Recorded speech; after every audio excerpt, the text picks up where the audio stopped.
say that lifelong learning is not without its critique, and I'd have to critique a number of things. Lifelong learning has critics, and many see an increased kind of level of state direction and influence in the activity and promotion of lifelong learning. And particularly some of us would see it as having a very neoliberal agenda. That agenda, if left unchallenged, will seep into our social, cultural and political systems that more and more increasingly are bowing to global, European and labour market forces and promoting an economic agenda. We need to guard against the need for funding for lifelong learning becoming dependent on an adherence to supporting a neoliberal agenda, or in the case of community development, becoming conditional development. While training and accreditation for global markets is essential, they should not become the only option being funded or respected. Those of us working in community development projects already know that we are working in conditional development. We are now doing what we are told rather than working from the bottom up and using a bottom-up approach. Instead of working for change as determined by local community needs, we are increasingly being steered to follow the service plan of the state and the labour market forces. Don't let this happen to adult education. The growing relationship between the state and the community development sector has raised questions about the autonomy of the sector. As practitioners, we need to keep a weather eye on developments. As mentioned earlier, community development and community education are interchangeable for me. Recent developments in the community development sector make me fearful about the continuum of lifelong learning.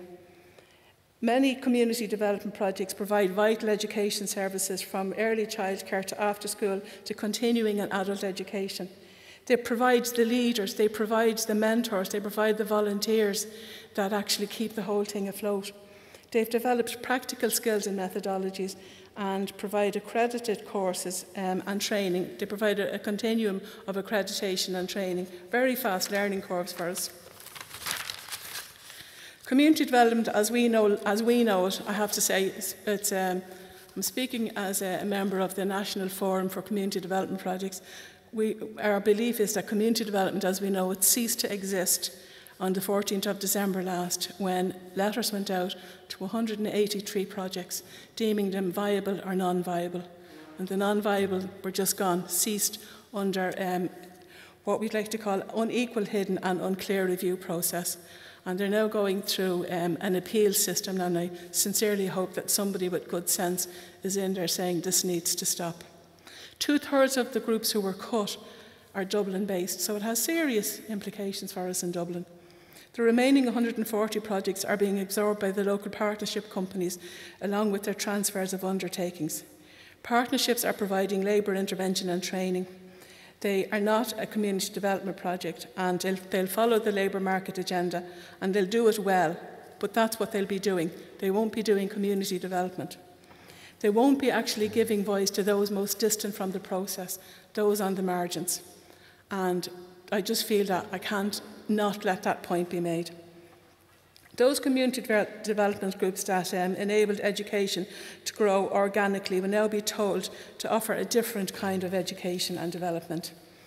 No more possibility of social change or transformation, or less and less possibilities of social change and transformation. We're getting the feeling that it's our way or the highway.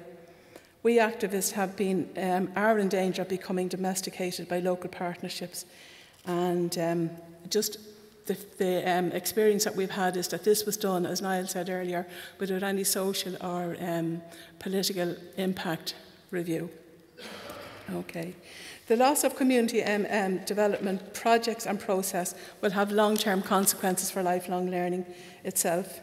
We've just come through a bad year and a sad year, and to witness the end of such dedication and imagination and the work done by 6,000 volunteers. We're heading into a year when Ireland is placing a huge emphasis on the European Year of Combating Poverty and Social Exclusion, when it's literally shot the agents of change. Those who are gone are shot, and those who remain, like myself, are in straitjackets that don't fit us. And we're very, very constrained in what we can offer. It's also a year when the EU and Pobal declare 2010 to be about raising awareness of lifelong learning strategies in education for disadvantaged communities. Pobal gives a huge emphasis today to delivering lifelong learning to disadvantaged communities, and a very welcome emphasis. And that's why I urge them and yourselves as education providers to question what you're about, to include other priorities alongside the European and Irish priorities, to protect the transformation process and the transformative methodologies. One of the proven ways of delivering vital participative and transformative education in disadvantaged communities is through development projects and community education itself.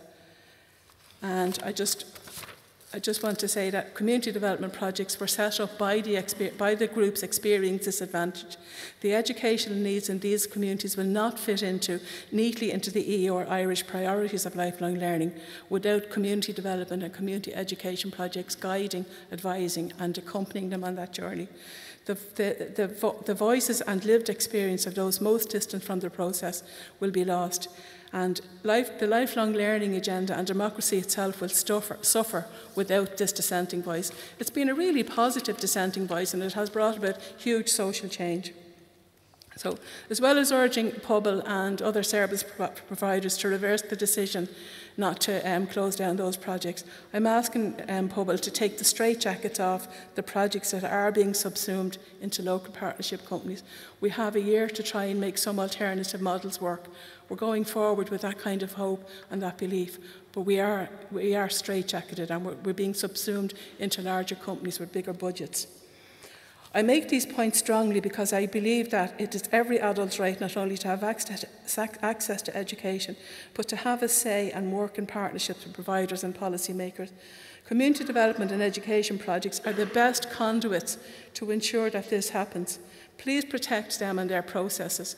While I'm presenting a very dark picture, in my gut and in my waters, I feel the picture is much, much darker than I'm able to even envision at the moment, because when the keystone of community development is taken from the bridge of the continuum of adult learning, we don't yet know what the consequences of that will be.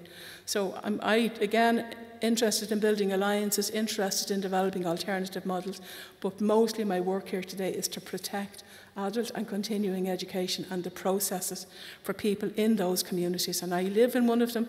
It has shaped me and formed me, and I'm continuing to fight for them.